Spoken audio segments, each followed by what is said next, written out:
Well, thank you all for coming out again this Friday morning. I'm delighted to be back at the Meadows Museum with the second lecture in the series, Poetry and Paint, the World and Work of Francisco de Zurbaran. As last week, when we spoke about the Hispanic world circa 1600, this lecture is also not yet really about Zurbaran. We're talking about Spain and the Americas. And I'll explain in more detail why I think it's so important to focus on these historical and artistic features that are seemingly extraneous to the artistic career of Zurbaran. But to briefly recap what we spoke about last week, so especially for those of you who weren't here, we started by looking at something I called the long repercussions of 1492. And paradoxically, 4 events, and as one audience member kindly reminded me, a 5th event, happened in the same year that, to my mind, fundamentally transformed the period that would follow. That is to say, they affected in permanent and long-lasting ways the way in which Spain would develop. And then when we think about Golden Age Spain, it's necessary to think about this earlier period. And these were the fall of the Islamic kingdoms in Spain, the last one of which was the Nasrid Kingdom of Granada, the expulsion of Spain's Jewish population, which was one of a series of similar events across Europe. In Spain, it just happened to be in 1492. Perhaps the most famous event, Columbus's first voyage, which we'll be speaking a little bit more about later today. The publication of Antonio de Nebrija's Gramatica, the first grammar, a set of rules of the Spanish language, which led to its early codification. And finally, and I'm grateful for the reminder, the election of a Spaniard, Rodrigo de Borja, better known as Borgia, to the papacy, and what one scholar has called Spain's soft colonialism in Rome. That is to say, an inauguration of an era of Spain's overwhelming presence in the papal capital, and therefore its championing of its own political and religious interests in that sphere.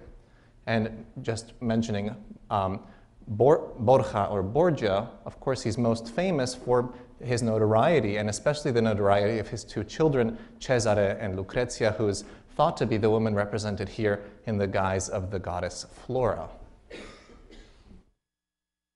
And the themes that boiled down out of these 5 important events are the themes that we will see throughout this series of lectures that really dominate the way in which the Spanish Empire will develop over the course of the next 3 centuries. Religion, and in particular a move from a multi-confessional Iberian world to a uniconfessional world, that is to say, a place where there's no room for any other spiritual practices other than Catholic ones. Conquest, territorial expansion, both military and soft, speaking of this case of Rome. And finally, language, the rise of a notarial class, the importance of language in building an empire that's not only military, but bureaucratic.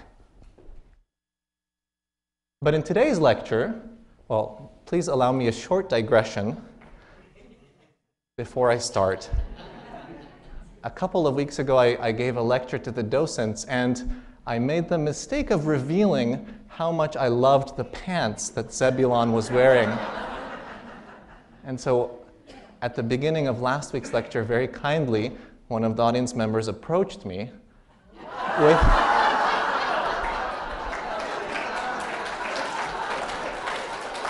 So I'm very grateful for the wonderful gift. I now have my own Zebulon lounging pants. Sorry? I must wear them every week. I was tempted, but they look funny with a suit jacket. So I couldn't resist. Otherwise, I'm very serious, I promise. But I will now move on to the actual topic of today's lecture. Although it's, pretty great.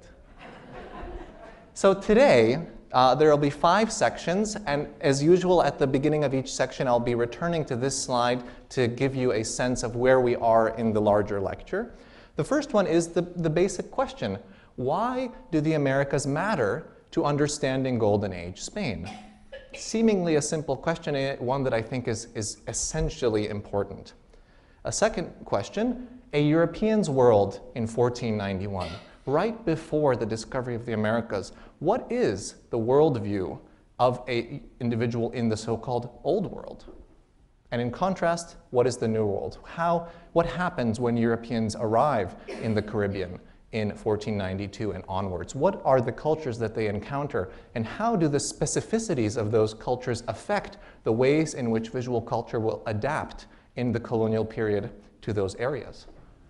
Then, casting the new in familiar terms.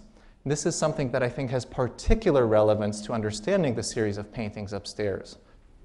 And finally, Spain and the Americas has seen from Asia a bit of a coda, a conclusion about, once again, the kind of global moment that this is.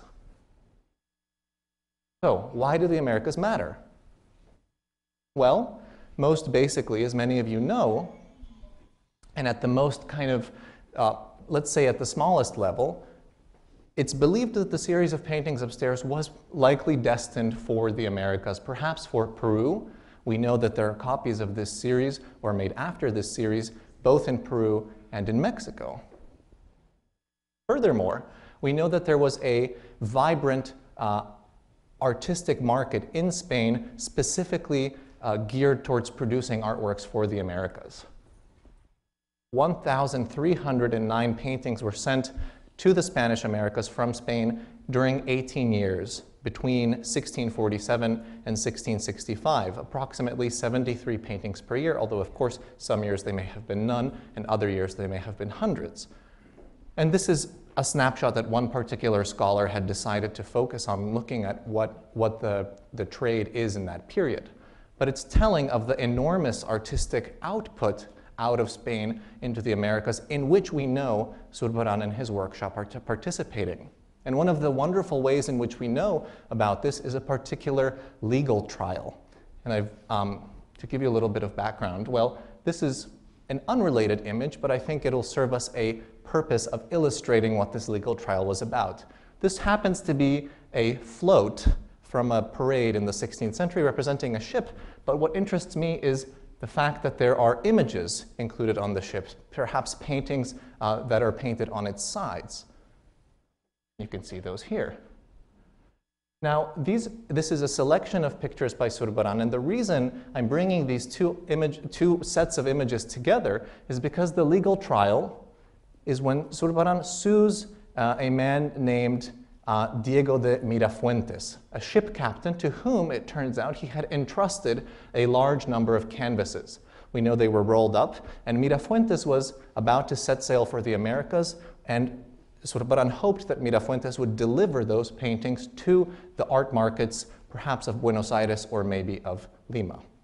What happened? Well, Mirafuentes took those paintings and hung them off of the side of his ship.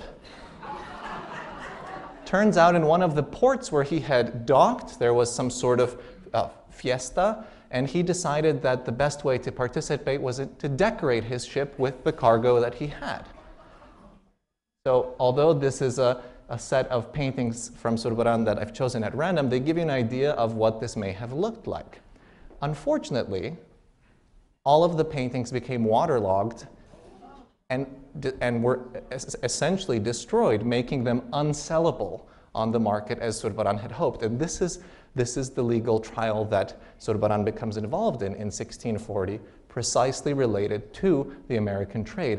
It's tangible evidence in a legal document of Zurbaran's intense involvement in producing artworks for the Americas. You can see my imagination of what such a party would have looked like. So this is the most, let's say, narrow level, related specifically to Zurbaran. Last week, we talked about this painting, and with it, I hope to have convinced you of the truly global nature of the Hispanic monarchy in this period. The fact that there were so many competing and richly intertwined artistic connections between the different parts of the globe. And this, I think, is another reason why we need to attend to the presence of the Americas in Golden Age Spain, even when we look at something seemingly without any connection to the Americas, like a painting like Las Meninas. One scholar, Byron Hammond, has made a sophisticated argument that at the very center of the painting are three objects from the Americas: the red curtain, dyed with cochineal dye from Mexico, a silver tray, likely made from silver mined in Bolivia, and finally, on the tray, a clay bucaro, little vessel for drinking water made out of clay from Guadalajara. And his argument is that these sorts of objects permeated the royal court, but also would have been recognized as specifically American. And so even in this most iconic painting of Golden Age Spain, Hammond's argument goes, we have clear references to the Americas and to Spain's extractive colonial empire. And the third reason that it's essential to think about the Americas in relation to Golden Age Spain is because the discovery of the Americas fundamentally challenges and transforms how people in the old world understood the world they were living in. This was a real difficulty in terms of reconciling not only geography and history, but also something like religious history. And I'll explain more as I proceed. And this is the section, A European's World in 1491. And so the image we're looking at is printed in 1503, so a bit after the first discovery of the Americas, but it maintains two main types of maps that we see being produced in medieval Europe. These are so-called climatic zone maps and TO maps, which I'll explain in more detail what that means.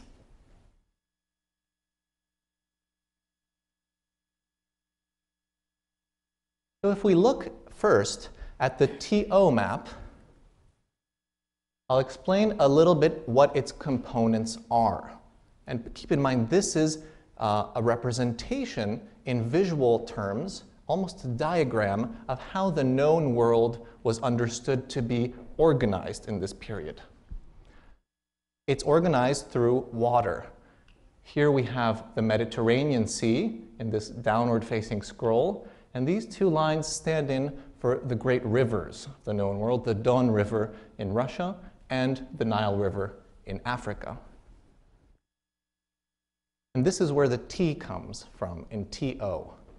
And the O comes from the ocean that surrounds this. So this is a world that's structured through waterways. This is why we have this slightly strange term. It refers precisely to the diagrammatic quality of these maps. And as you may have guessed, the water separates the different known continents from one another. Now, these sorts of maps have a long history already in this period. They're thought to originate actually in Spain with the so-called Beatus manuscripts that we looked at in some detail at the beginning of lecture last week. This is from the 11th century, produced and today held in the Cathedral of Burgo de Osma. And what's important to understand about these maps is they're not about geographic accuracy. They are about, in this case, charting out religious history onto space. In this case, the map is interested in locating the locations of the 12 apostles after Christ's death. Where did the apostles go to spread the word of Christ? And so it's interested in demonstrating the kind of global, in this period, this is understood to be global, Christianity. And indeed, if we look at one of the details, we see that it's not about geographic accuracy. I apologize for the slightly grainy quality of the image, but it's the best I was able to find. But we see some of these geographic markers. So we have Italia, or Italy, marked here, and Roma, Rome, the place of the martyrdom of both St. Peter and St. Paul. We have Asturias in Spain, northern Spain, and Lisbon. And we have Galicia, northern Spain, the location of the great sanctuary of Santiago de Compostela, suggesting to us that this is St. James, Santiago, the great patron of Spain, whose relics are held there. And indeed, we see that the TO system maps on easily onto this. Indeed, this was one of the images that originated the TO system for thinking about the known world. We have the waterways, we have the Mediterranean, and we have Asia as the largest section with Paradise here, which was thought to be in the east, and Europe here with indeed, which we saw Rome and Spain, and Africa here. This is the known world. And indeed, again, we see the TO system quite clearly. So what is this? Who is this funny individual that we have here in the corner? Well, he is no other way around it. He's a monster. And this is truly what people believe to be outside the known world. There are various reasons for this, but time and again we will see the motif of monstrosity appearing in relation to representations of that which is outside of what is known. And this will, as you can imagine, affect, of course, understandings and representations of the Americas. And here's a later image showing you the longevity of these sorts of things. This is a whole plethora of monsters: a wolf-headed man, a man with a head in his chest, a two-headed child, a cyclops woman, and our friend, the one-legged hopper. So 500 years later, we have basically the identical image, suggesting again how captivating these sorts of images are for people's imaginations. And already in the 16th century, we would think a very enlightened moment. The Americas have been around for quite a while, and yet there's very much still a belief that there are individuals like this in the world. So if we go back to our map, it's now necessary to look at the second half, because that also in part explains why areas that we don't know are home to strange individuals, as we just saw. And it relates to the theory of climatic zones, descended from Aristotle.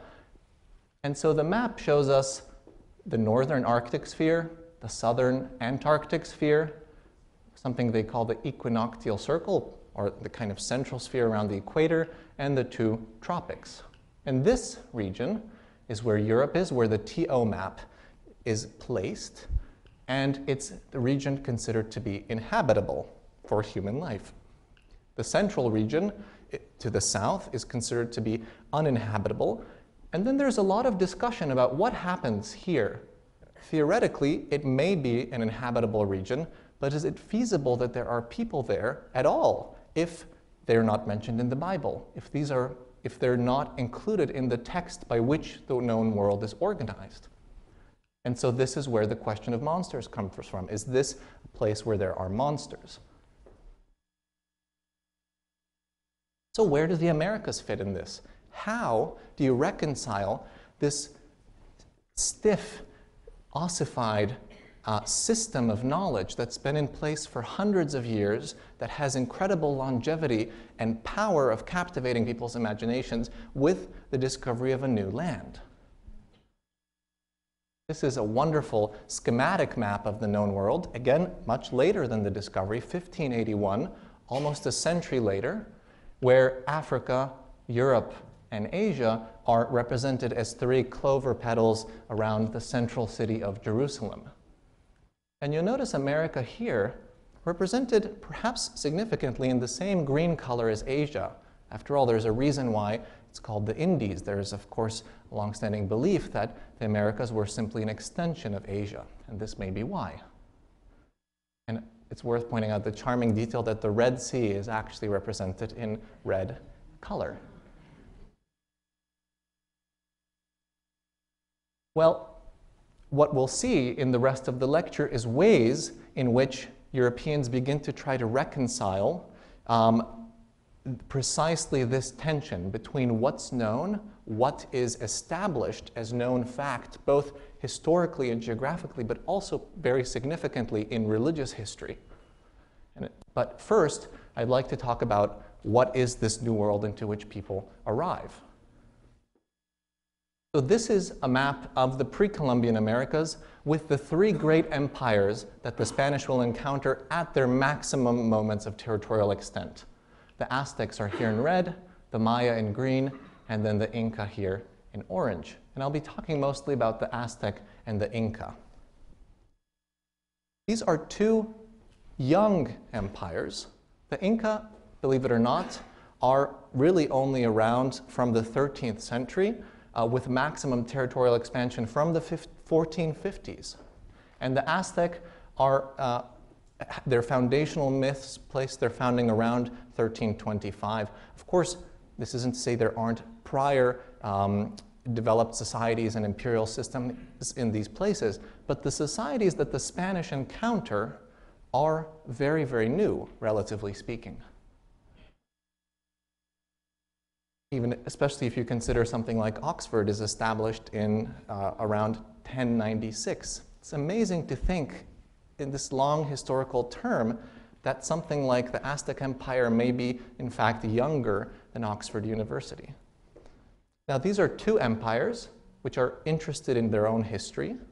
This is essential, and this is something that the Spanish will capitalize on.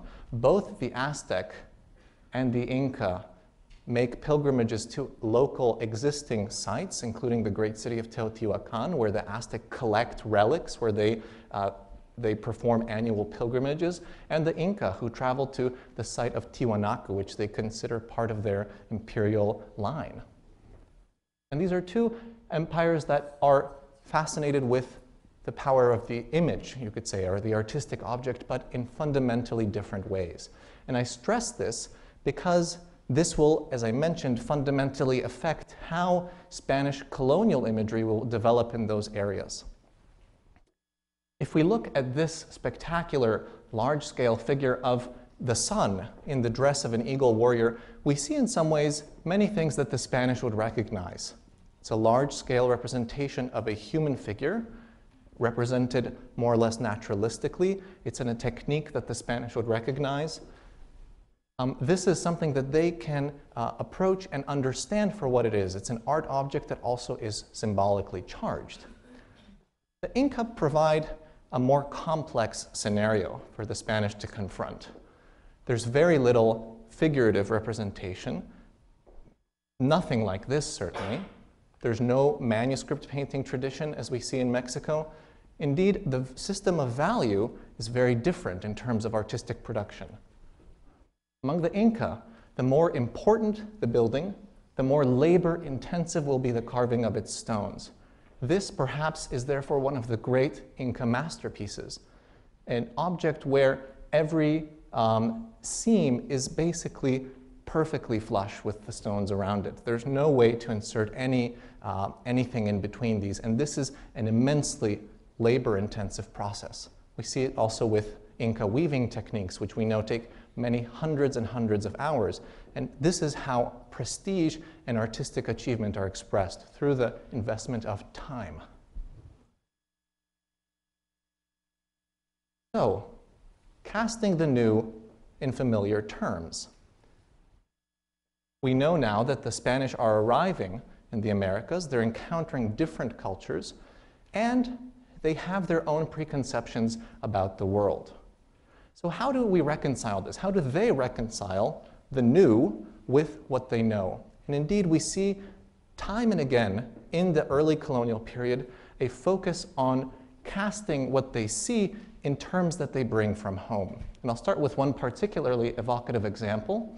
This is the instructions, a fragment of them, that Diego Velázquez de Cuellar, the governor of Cuba, writes to Hernán Cortés before Cortés embarks on his voyage to Mexico and eventually the conquest of Mexico. And he writes something very interesting. This is the 13th point. He says, "And you will also carefully inquire and learn by any means that you can whether the indigenous inhabitants of those islands have mosques or any houses of worship and idols, and whether they have people who administer those ceremonies, such as alfaquíes or other ministers."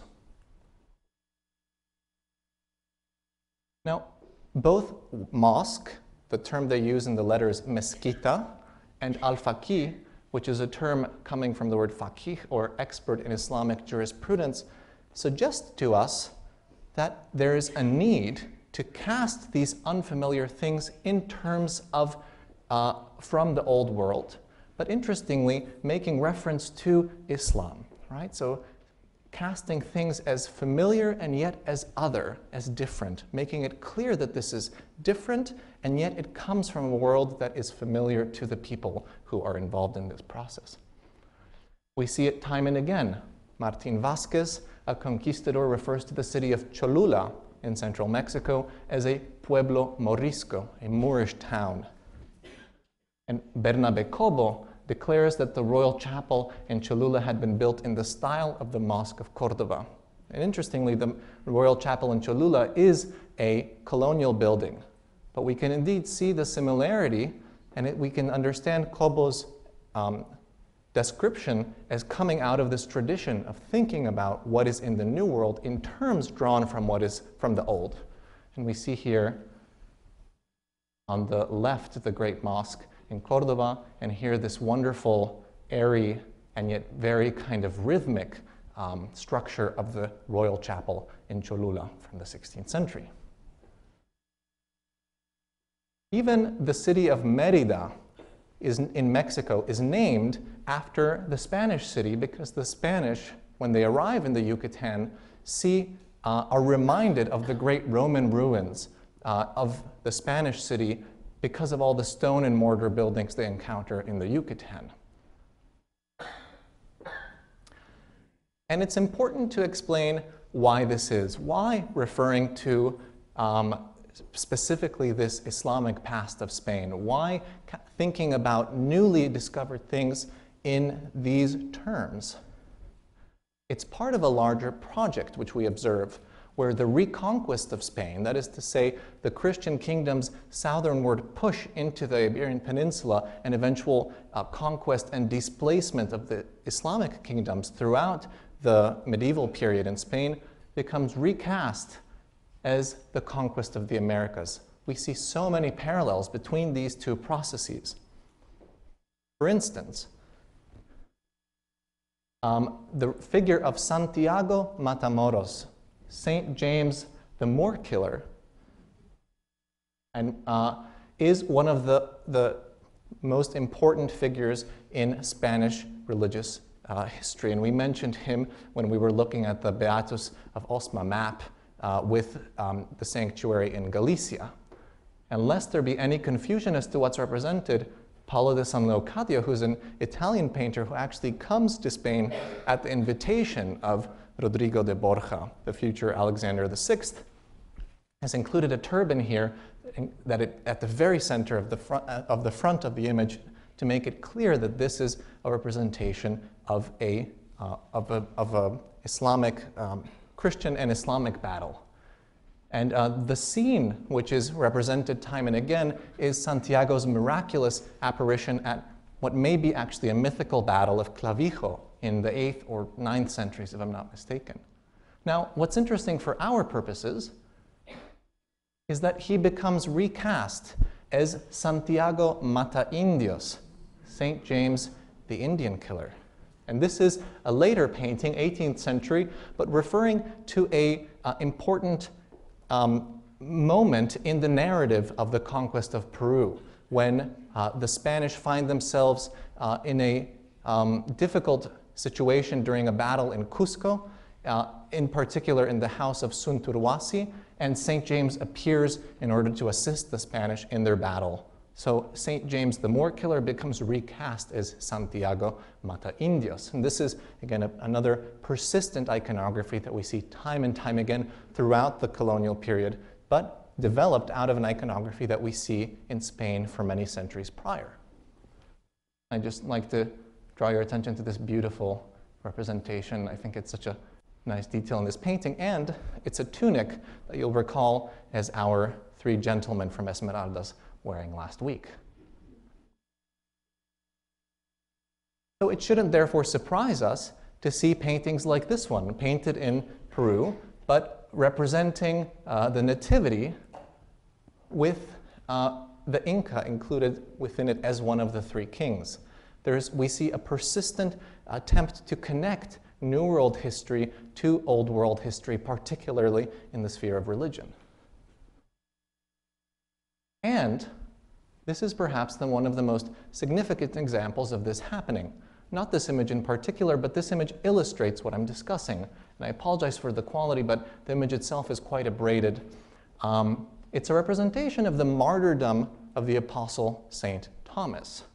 Significantly, however, his attackers are represented as Peruvians. And this is indeed in a church in Cusco province in the highlands of Peru. And that's made clear precisely by the tunic they're wearing with this sort of characteristic V-neck cutout, and the feathers, which become a kind of standardized representation, both in European and colonial American iconographies, of indigenous inhabitants from the Americas. So how would the Apostle St. Thomas have found himself here? Well, this is precisely one of these explanations for casting the new in terms of the old. A number of intellectuals begin to hypothesize that perhaps St. Thomas, in his travels, died not in India, as it's believed, near Chennai, but in the Americas. Perhaps that's why you encounter in the Americas a number of iconographic motifs that are familiar from Europe. And what are they thinking about in particular? Well, for instance, among the Aztec, the Spanish conquistadors encounter a number of cruciform objects. And Creole intellectuals in the 17th century in particular begin to associate this with a perhaps early visit by St. Thomas to the Americas. Right? This is a way of bringing the Americas into the fold. This is a way of connecting the New World into the cosmological world of the Christian tradition in the same way that we've seen with these other examples that I've been discussing. This may be an image that's familiar to a number of you. This is a representation of Mexico City, or I should say at this point still Tenochtitlan, the great capital of the Aztec Empire, situated on a lake in central Mexico. And this comes from the third letter that Hernán Cortés sent to Emperor Charles V, and this was published in Nuremberg in 1524 and then republished a number of times. And we have this quite strange, very schematic view from above of the city centrally located within the lake. And then here we have incongruously the Caribbean represented right by it. And finally, you can see here a flag with the Habsburg emblem of the two-headed eagle on the shore of the lake, preparing the military attack that will eventually lead to the city's downfall. And I'd like to focus on this central fragment of the image, which is representation of the main square of Tenochtitlan, Mexico City, which we know now is the Templo Mayor right off of the Zócalo in Mexico City, if you've ever been there. And what we see here is, well, a number of elements. Here, Templum ubi sacrificant, the temple where they sacrifice. And we know that there were these kind of dual-stepped temples that formed part of the Templo Mayor. And then here, the capita sacrificatorum, the heads of the sacrificed people on the so-called skull racks. And finally, here, idol lapideus, a stone idol that we see here in the center. And what's striking about this figure, this stone idol, is the form in which it's been represented. Keep in mind, this is Hernán Cortés, perhaps even himself, drawing this image that is then reproduced in print. And so the original drawing, as far as we know, does not survive, but there are many printed copies after it. And what he's doing is he's representing this stone idol in terms that would be familiar to the emperor. He's representing it as precisely a kind of stylistically classical statue, headless, and I think this is probably a pretty decent comparison of what this might have looked like, when in fact, and this is probably another comparison, the Laocoon, well, the serpent certainly connected to this type of iconography, when in fact we know that this is the stone idol that they're referring to. This is the great statue, almost 9 feet high, of the goddess Coatlicue, or snakes her skirt, which we know stood precisely in the location that's being marked in the plan of Hernán Cortés. So what's being done is a recasting of this image, which is undoubtedly a figural representation of a human body, in which we see the serpents here, the serpent skirt from which her name comes, and she is in fact decapitated, and these two enormous snake heads here are figural representations of the blood coming out of her neck. So what we see here is an intense understanding of the iconography of this image and its translation into terms that would be familiar with someone who hadn't been able to see this image in order that they might understand it. And this image, as I mentioned, has, again, an incredible longevity. So many of the images we see live on through other media. They're copied and disseminated further and further. And we'll see time and again representations of Mexico City in this schematic way with the figure of the idol in the middle. And here we see it again. And in fact, if you ever encounter a 17th or 18th century map and you find the Americas, inevitably you will find Mexico City represented not just by a line of text, but always a tiny lake with a tiny representation of a city in the middle. So I encourage you to take a look at that. And finally, this will be familiar to some of the docents. This is a particularly fascinating example of this sort of casting the new in terms of the old. This is a page from the Florentine Codex, which was painted by a number of Nahua or Aztec artists at the Franciscan College of Santa Cruz de Tlatelolco in, again, Mexico City, under the guidance of a friar named Bernardino de Sahagún. It's completed in 1577, and as one of these global objects, it actually ends up in Florence, in the Laurentian library designed by Michelangelo as one of the treasures of the Medici, where it continues to live today. But what interests me in this particular image is the textual annotation to these representations of Aztec deities. We can see here a detail. The text reads, Huitzilopochtli otro Hercules, and Tezcatlipoca otro Jupiter, which translates to Huitzilopochtli, the name of this deity, another or their Hercules, and Tezcatlipoca, another or their Jupiter. Again, it's trying to recast the Aztec pantheon in terms familiar to a European reader or viewer. It's explaining to people that this is an antiquity that is understandable through a reference to European antiquity. And it also does something in terms of religious history. It casts Aztec society as a European society as it once had been, marking very clearly that this is a society that potentially can become a Christian society on par with Europe. Right? This is the kind of Spanish view of the situation. Now in Peru, and I'll be concluding this section soon, we see something quite different. And you'll recall I mentioned to you that the imagery that the Spanish encounter in Peru is fundamentally different than what they see in Mexico, in the way that there's nothing in Peru that can be explained to a Spanish audience in the way that Coatlicue can be explained. Right? The great figure of the serpent goddess is understandable to someone as a carved artistic representation of a spiritual object. It has a figural build. It's legible in many ways. In Peru, this is what the Spanish encounter, a focus on labor rather than necessarily on figural representation. Indeed, what is immensely troubling to them is that, for instance, a mountain can be an idol. Right? It's immensely difficult to convey to a European audience that there's no one carved object that is an idol. And Europeans understand idols because, of course, they have access to Roman statuary and Greek statuary, and this is a fundamentally different spiritual economy, where this is a representation of the mountain of Salcantay in the highlands of Peru, near the town of Chinchero, which is a monumental huaca, or sacred object. The whole mountain is a sacred object.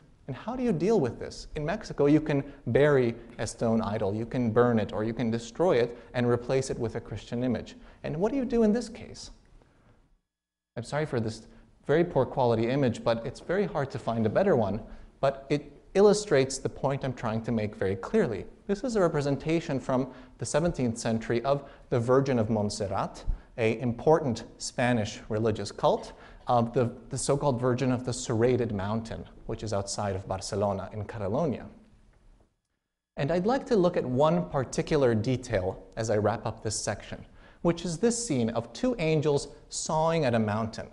And this is an iconography that we see associated with the Virgin of Montserrat. It literally means serrated mountain or sawn mountain. But here it gains another spiritual significance. When you step out of the church in Chinchero, you can see the great Apu of Salcantay. And you're also coming from a moment where you've just been looking at two angels sawing away at a mountain, destroying a mountain. If you can't replace a mountain, you do so in visual terms. This is how the Spanish are trying to confront a fundamentally different visual system that they encounter in Peru. And keep in mind that this is now already after the period of Francisco de Zurbaran. So this is the world into which Zurbaran's images will be arriving in the Americas, right? Now I conclude with a short section called Spain and the Americas as seen from Asia, perhaps slightly surprising. But what I want to stress is that when I say the old world, I'm not only thinking about Spain, I'm not only thinking about Italy or France or Germany. I'm really thinking about the whole world encompassed within the TO map that we've been discussing. How do people from this whole old world think about the discovery of the Americas? And we know that other cultures are deeply invested and interested in what's happening with Spain's discoveries. This is perhaps one of the earliest maps to represent the Americas in general, and it comes from Piri Reis, who was an Ottoman admiral based in Istanbul. And it's a bit hard to see what we're looking at, so I'm going to reverse it. And we can therefore start to make out certain elements where we are. This is, I should add, only a fragment of the map. The rest is damaged. But we can see that Piri Reis has included the whole coast of Brazil here, the coast of Africa, and then here things get a little more sketchy, but with this number of islands, we can clearly assume that this is a representation of the Caribbean. So we have not only the Spanish deeply invested in learning about the world outside of the kind of known world encompassed in a TO globe, but we have other cultures also deeply invested in the same project. To the Ottomans, it's equally challenging to their worldview to encompass the discovery of the Americas within what they know. They too are coming out of a culture where the TO map and that conception and division of the world is prevalent. So of course this is an equally shocking, you might say, development to their understanding of their place in the world. And there are multiple maps produced in these contexts. This is a particularly wonderful heart-shaped globe from the Ottoman Empire, where again we see the Americas now included in their entirety. So this is slightly later from the 1560s, although printed later. And Japan too is very interested in what's going on outside of Asia, let's say, or outside of the known world. And this is a 17th century map called a Bankoku Sozu, a map of all nations. And we see here, you'll see that it's meant to hang up here. So we have actually, at the very top of the map, a representation now of the newly discovered world, although by 1600 this has almost become old news. And on the reverse of this spectacular large manuscript, we have a representation of the various peoples of the world. And I'd like to just show you three as a way of concluding. And these are those three. So you have this kind of vignette here of these quite large individuals, one of whom is wearing a grass skirt. You have these representations of Europeans. And finally, this very abraded image here that we'll look at in some detail in just a second. So what is this first vignette that I've chosen? Well, to understand it, we need to look at another period map from Europe. This one produced by a Spanish cartographer and a Dutch printer, printed in 1562, representing the Americas. And these are the three vignettes we're going to be looking at. So we see here, based on their scale and based on their nudity, these are representations of Patagonian giants.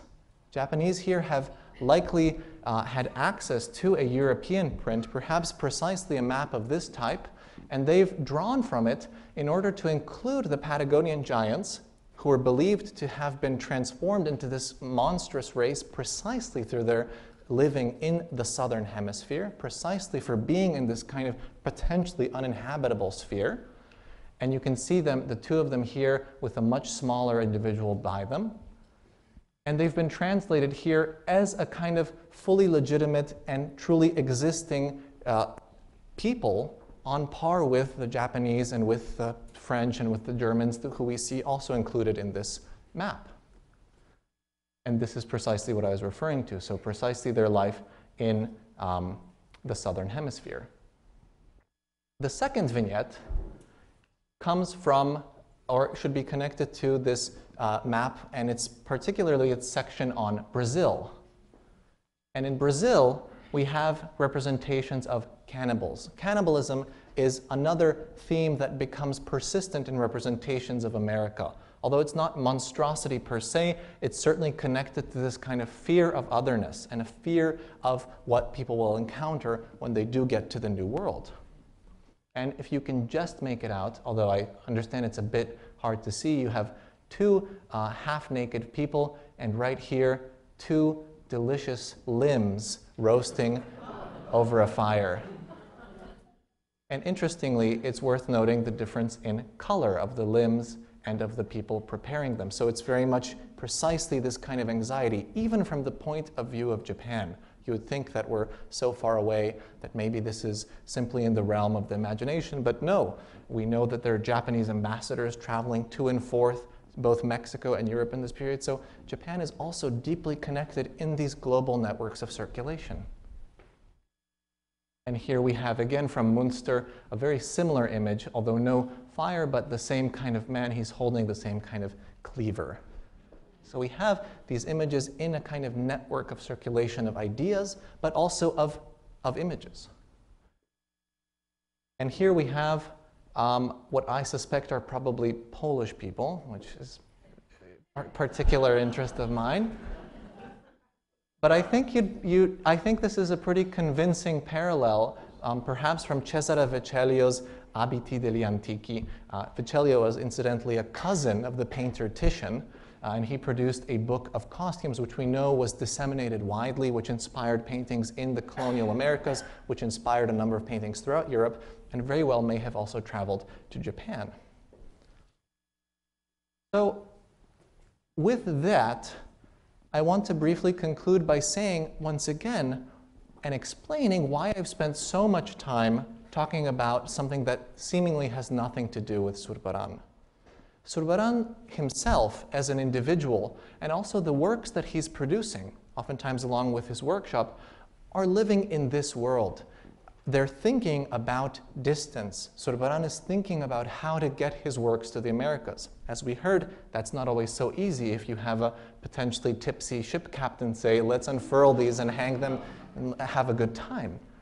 So Zurbaran's works, although they seem to be firmly planted in the golden age of Spanish painting, are actually very much in conversation, I would argue, with this this network of global connections that include the long history of Spanish presence in the Americas and how that confronted those prior histories of that region. It includes Japan and the Ottoman Empire in Asia. It's a network that we will see time and again informs the ways Zurbaran paints, but it also informs how we should think about Zurbaran and the afterlife of his paintings. Thank you very much. Thank you.